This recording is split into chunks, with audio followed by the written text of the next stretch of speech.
I'm on a mission to make our kitchen a little bit more cozy, even though we are not completely done renovating it. I'll show you how I customize some curtains by adding a ruffled edge, and I'm adding some thrifted decor to create a little bit more character.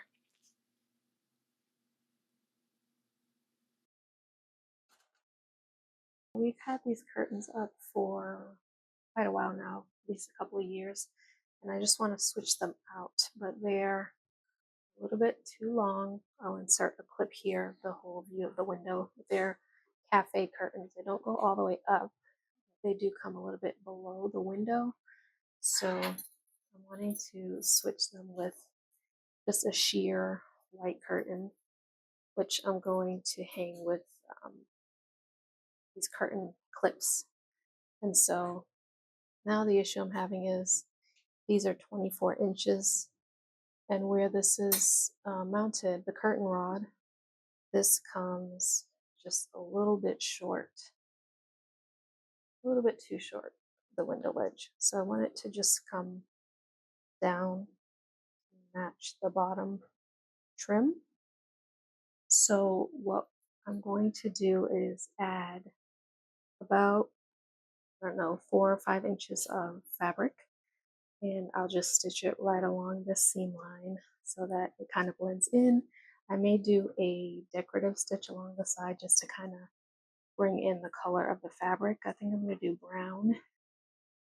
So I'll use a brown thread and do some kind of decorative stitch, which my machine has several, so I'm excited to try one of those. Um, and then I'll show you how to do gathering to create the ruffle at the bottom, which will be attached to the curtain. So let's head over to the sewing machine and I'll show you how to do that. All right, so I'm kind of figuring this out as I go, but I think for the ruffle, I want to do maybe 2 times the length of the curtain. So let's see, this is 25. So we'll have to go 50 in order to get a nice full ruffle. Um, you could do 1.5 or 2.5, or however tight you want your ruffles to be. I think I'm going to do 2. So here's my brown fabric, and I did go back and measure. I want 5 inches of length, but I'm going to double that because I'll fold it, create a nice seam, and I won't have any raw edges on the outside, and I'll show you that too. But so I'm going to double the 5, so that means 10, and then I'll add an inch to account for seam allowances, and we'll go from there. So I'll cut this, my brown fabric, at 11 inches by 50.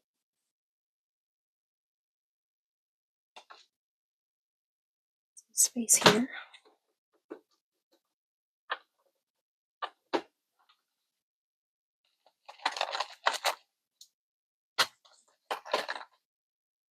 I have a very small sewing table. You can basically see the whole thing here. So sometimes when I'm doing projects like this, I have to just move my sewing machine out of the way so I can have a nice surface area for cutting. Okay, so never mind what I said about the 2 times the length because we don't have enough length. And I don't want to attach, you could attach a seam, but I don't want to do that. I don't want any seams showing in the ruffle. So this will be just about 1.5 times the length of the curtain. So we're just going to go with this.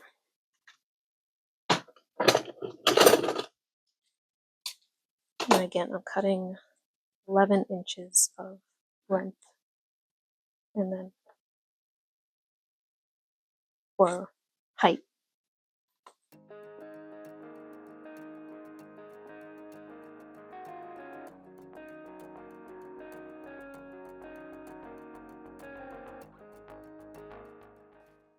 And I'll just straighten out that edge.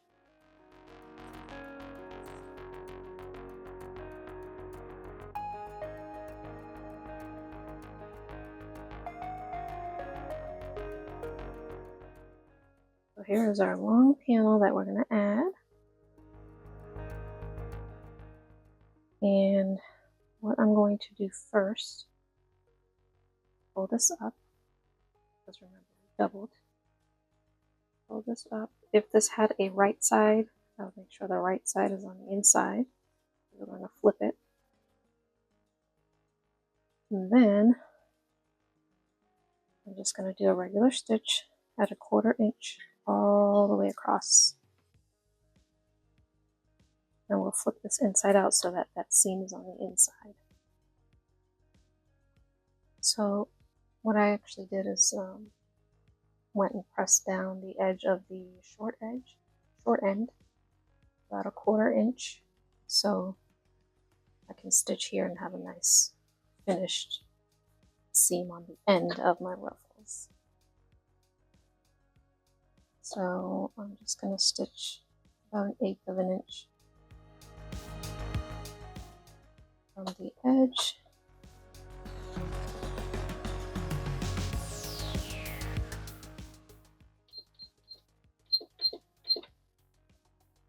I just lengthen my stitch to 3 millimeters.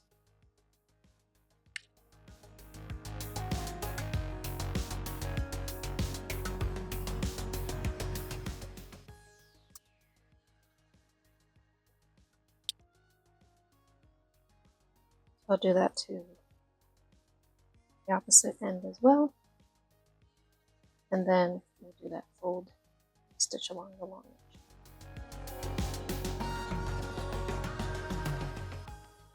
Alrighty, so I'm making sure this seam that I just stitched is on the inside.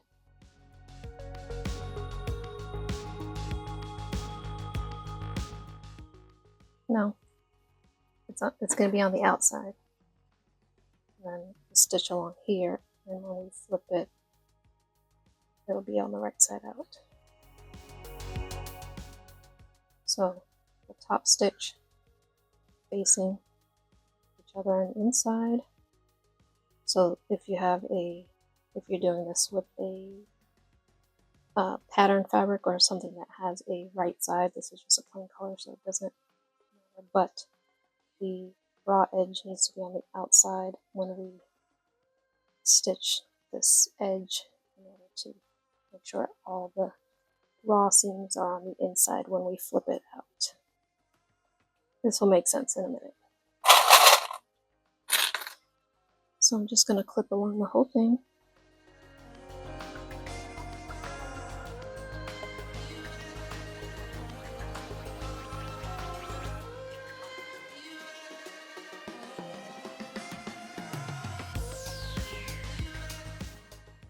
And we'll do a 1/4 inch seam here.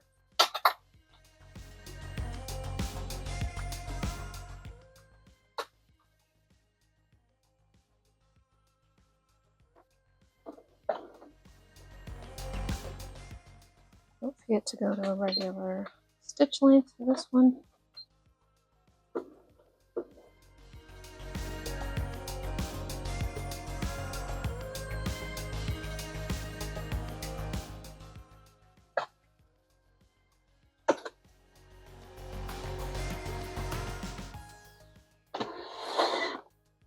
Alright, so before I flip this out, I'm going to go press the seam open and then flip it inside out and press everything nice and flat. Then we'll come back and do gathering.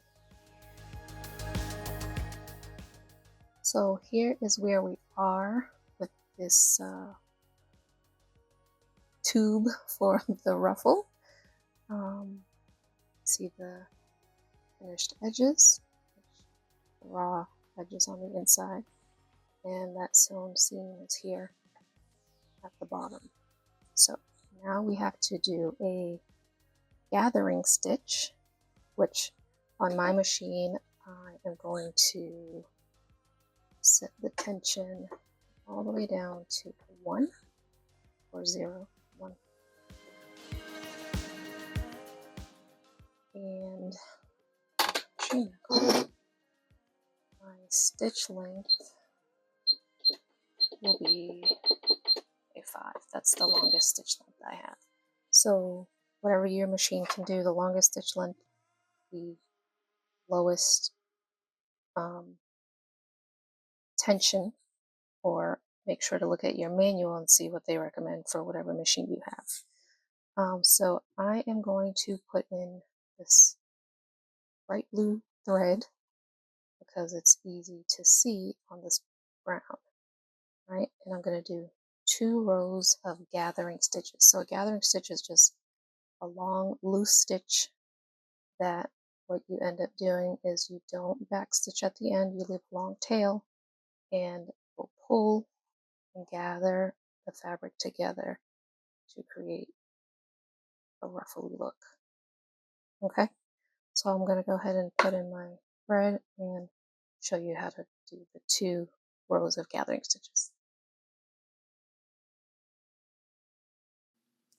So I realized at this point that my microphone had died, so we'll be doing a voice over from this point forward.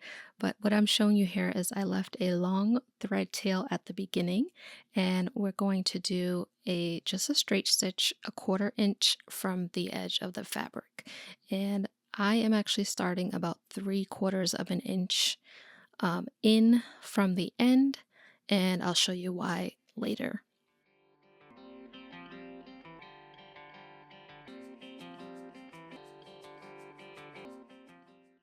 So here's just a look at that long stitch length, just so you can kind of get an idea. And we want that long because we're going to be pulling this thread to make the gather. And again, I'm ending about 3/4, just over about 1/2 an inch about from the end of my fabric, and leaving another long thread tail.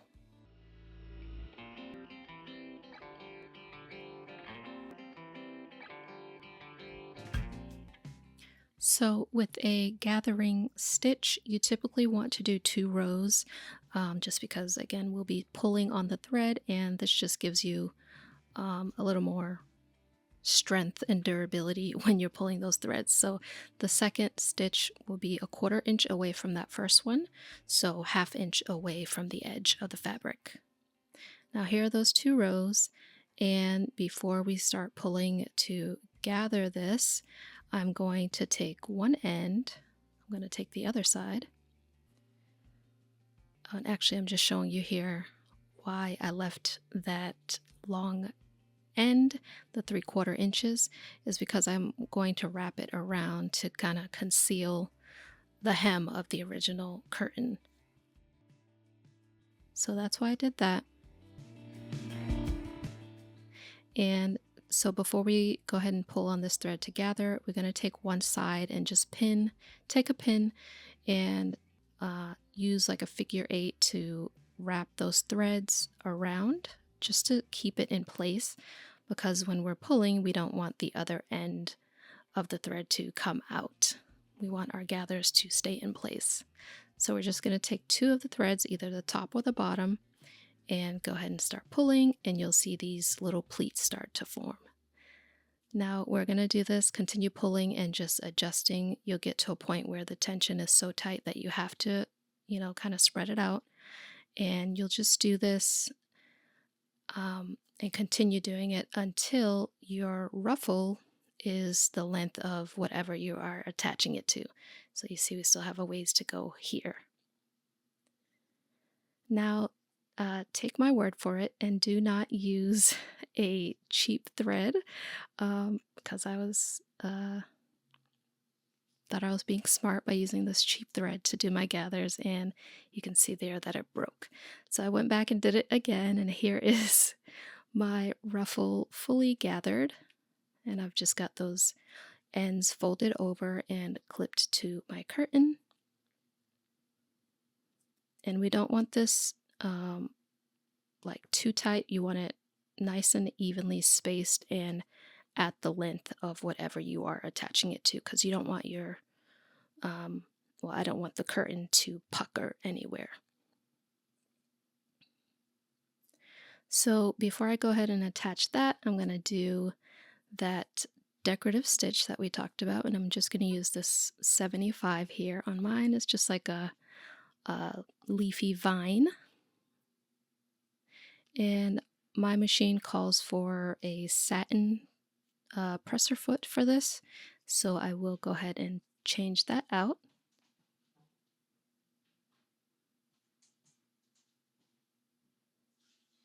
And then all I'm doing is guiding my curtain along the stitch line on that right edge, so that the decorative stitch will be nice and even from top to bottom. And here's just a closer look at that. So here is the full length of that decorative stitch, and I love how dainty this looks. And now we can go ahead and attach the ruffle. So what I am going to do, you can decide when you do a ruffle what your seam allowance is going to be, but I'm going to just go ahead and wrap over that folded edge, and I'm going to stitch it right in between those two gathering stitches, which will be a 3/8 inch seam. Now, because I am stitching this directly on top, what I'm doing is using that top stitch, the top gathering stitch, and lining it up with the existing stitch on the seam of the curtain. So you can kind of see I'm lifting it, just placing it directly on top of that thread, and just using that to line everything up.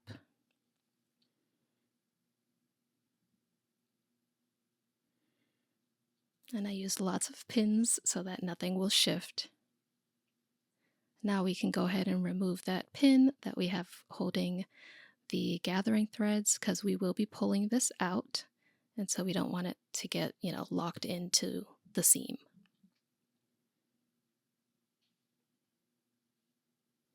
So just separating those, and I will backstitch at the beginning here and at the end. And again, I'm stitching at a 3/8 inch seam allowance from the edge of that brown fabric, and I'm using a 3mm stitch length.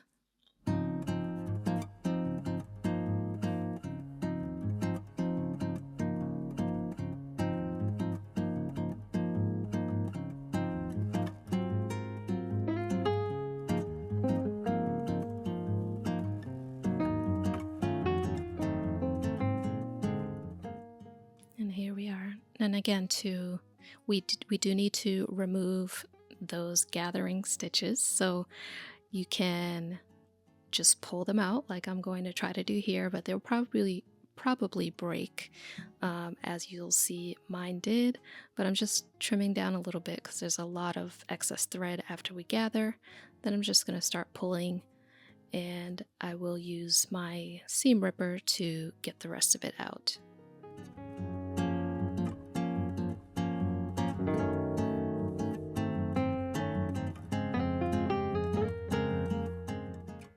Now you will be left with those holes from the thread, so you can just kind of use your nail to smooth out the fabric and give it a good press to remove those holes.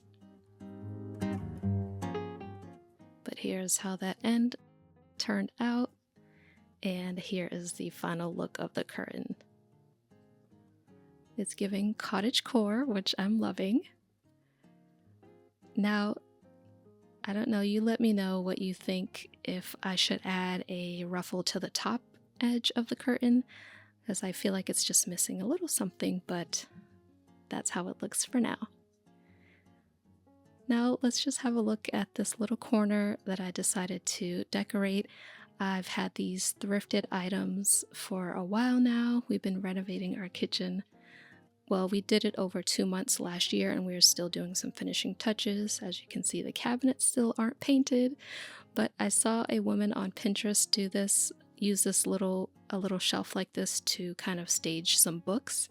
So I thought it would be cute to use something similar and just create a little decorative corner. I found this picture at a consignment store and I added just some greenery that I've had on hand, and then a cute little candle.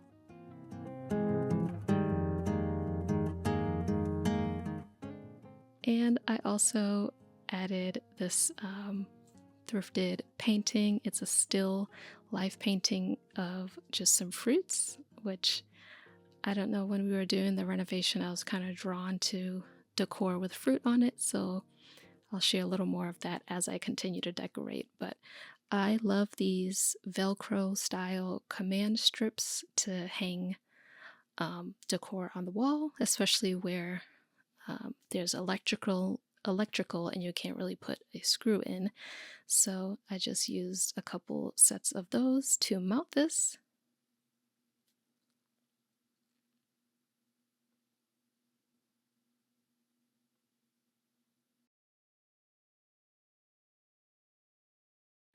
And of course, don't forget to use a level to get your stuff nice and straight.